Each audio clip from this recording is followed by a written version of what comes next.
Kuanzisha biashara.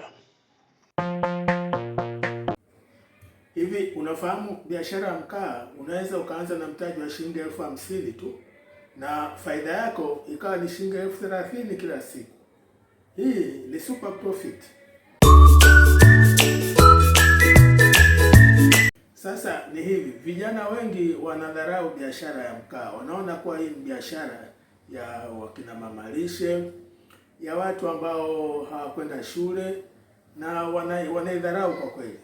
Kumbe hawajui unaweza ukafanya hiyo biashara na ukatengeneza pesa zinazolingana na mtu ambaye ameajiriwa na anapata mshahara labda 300,000 au 400,000 kwa mwezi. Kwa hiyo usidharau biashara ya mkaa. Lakini kwa upande mwingine, wako watu wanataka kuanzisha biashara ya mkaa lakini wanaogopa kuhusiana na swala la mtaji. Wanafikiri ili uanzishe biashara ya mkaa inabidi uwe na mtaji wa kutosha kununua magunia kama 10 hivi ya mkaa, ambao sasa hiyo inaweza ikakugharimu labda 200,000, 300,000. Sasa sio kweli. Unaweza ukaanza kidogo kidogo kama nilivyosema, kwa mtaji wa shilingi 50,000 na ukatengeneza pesa, yaani faida mpaka shilingi 30,000 kwa siku. Najua kuna watu wengine wanaweza kusema Mr. Mwambola, naona sasa unatudanganya. 50,000 utaanzishaje biashara ya mkaa? Sasa biashara ya mkaa ni tofauti na biashara nyingine kwa sababu huhitaji sehemu ya kufanyia, yani kama duka hivi au frame ya kufanyia biashara. Huhitaji makabati, huhitaji vitu kama sijui vitendea kazi mbalimbali. Hii ni very simple. Mkaa unaweza ukauza hata barazani kwako. Kwa hiyo biashara ya mkaa kwa mtaji wa shilingi 50,000 unaweza ukaanza na ukafanikiwa. Nisikilize kwa makini nikuelezee jinsi utakavyofanya. Sasa kwa nini biashara ya mkaa ni maarufu kwa hapa Tanzania? Ni kwa mkaa unatumika na watu wengi katika family, kwa sababu ndio nishati muhimu ya kupikia. Kwa hiyo ukienda majumbani, ukienda kwenye migahawa kina mama lishe, unakuta mkaa ndio unaotumika. Sasa ni muhimu uweze kufahamu kitu gani cha kufanya ili ufanikiwe kwenye biashara ya mkaa. Sasa wengi hawafanikiwi kwenye biashara ya mkaa kwa sababu wao wanachoangalia tu ni bei ya kununua na kuuza basi. Hawaangalii jinsi ya kuongeza thamani ya mkaa na kuuza. Hiyo ndio muhimu sana.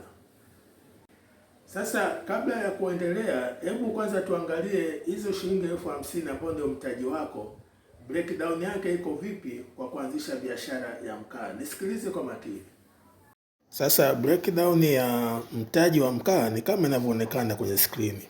Bei ya mkaa ni shilingi 25,000, kusafirisha mkaa ni shilingi 5,000, vifungashio shilingi 5,000 na unabaki na akiba kwa ajili ya dharura ya shilingi 5,000 hadi 10,000.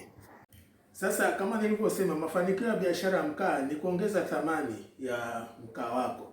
Sasa nitakueleza siri 5 ambazo unaweza kuzitumia kupata faida kubwa kutokana na biashara ya mkaa. Nisikilize kwa makini. Sasa siri ya kwanza ni portion repackaging. Wengi wanaofanya biashara ya kuuza mkaa anakuwa na kibaba chake kimoja, basi ndio hicho anatumia kwa kila mteja.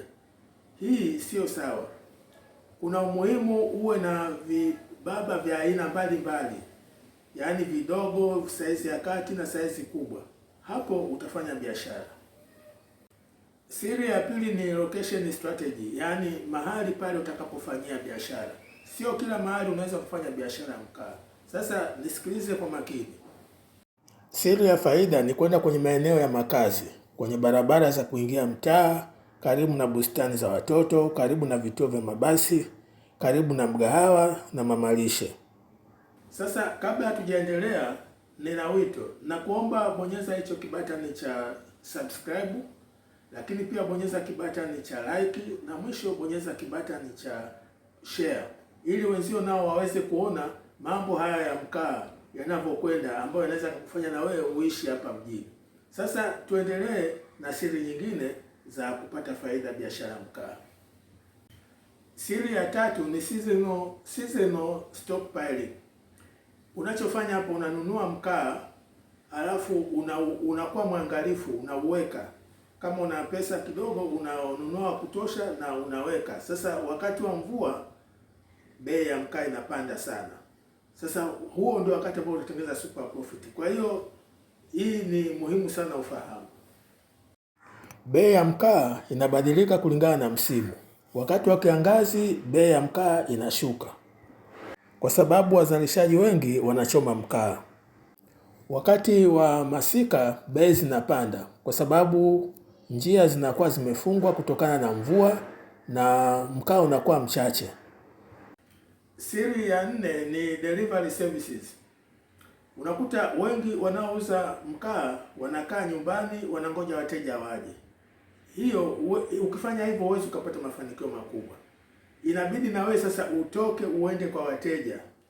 Sasa hii ni utaratibu ambao unaweza ukaufanya wa kuwapelekea watu mkaa huko waliko. Saa nyingine inawezekana wako mbali kutoka na hapo unapofanya biashara. Siri ya 5 na ya mwisho ni quality sorting. Wengi wanauza mkaa kwa bei moja, vipande vikubwa na vidogo, mkaa mzuri na mkaa uliovunjika, wote kwa pamoja bei ni moja. Hii sio sawa. Siri ya faida ni kutengeneza mkaa kwa ubora. Kwanza chagua vipande vikubwa na vizuri sana. Huu mkaa bei yake ni kubwa na ni kama premium. Pili ni vipande vidogo vilivyovunjika.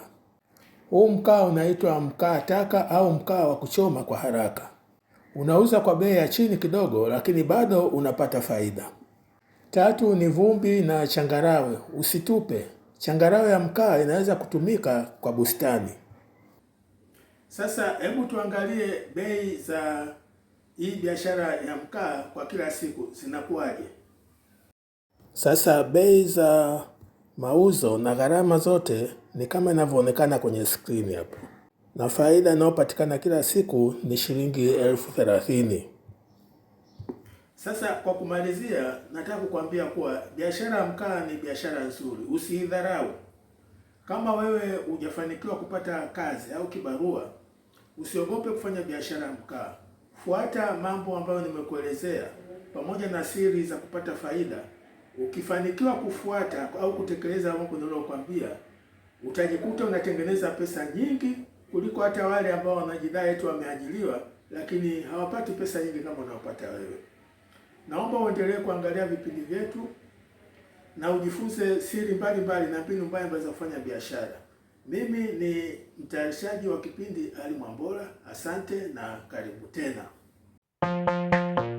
Kuanzisha biashara.